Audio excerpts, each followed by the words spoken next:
du neuf avec du vieux, quoi. Oui, ou du vieux qui se rajeunit, ou... mais voilà, c'est dans ce sens.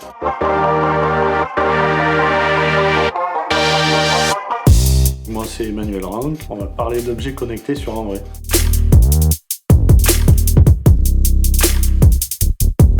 Bah si, voilà, une grosse promesse de changement, et puis de se dire je donne vie à un objet, je crée une identité de l'objet qui va me permettre de proposer des usages, parce qu'il faut toujours se dire en gros mais à quoi ça sert.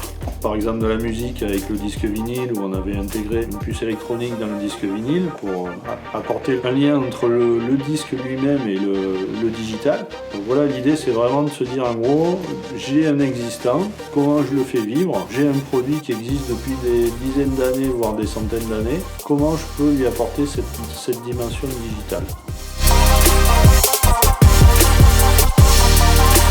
Le principe général pour moi en tout cas, c'est d'arriver à remonter de la donnée et donner des informations et partager des données sur la ville, son comportement avec voilà, une série de capteurs. Voilà, je vais aller mesurer des notions de température, des notions de qualité de l'air et de pouvoir les mettre à disposition du grand public et de pouvoir améliorer la vie dans la ville, on va dire. Ça c'est un volet, mais il y a aussi le volet, je dirais, économique, dans le sens où un certain nombre de capteurs d'objets connectés, par exemple je pense dans la mobilité, vont me permettre en gros à des acteurs de dire en fonction du trafic, prenez plutôt un vélo parce que là vous irez plus vite, ou vous aurez moins d'exposition à la pollution si vous prenez votre vélo dans la tranche horaire de telle heure à telle heure. Cette Smart City, elle permet en gros d'aller proposer des nouveaux services aux citoyens et aux entreprises.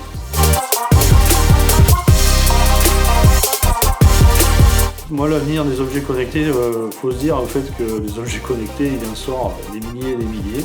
On en voit tous les jours des nouveaux qui servent ou qui ne servent pas. Moi, je pense que ce marché est amené à être énormément développé dans l'avenir, que ce soit dans le bâtiment, dans la maison ou à l'extérieur. Et également, je pense, dans le monde professionnel et dans l'industrie. Par contre, voilà, tous les objets n'auront pas la même vie. Parce que je me dis, il peut y avoir le niveau gadget, le niveau pro, et la durée de vie de ces objets-là n'est pas forcément ancrée et marquée dans le marbre.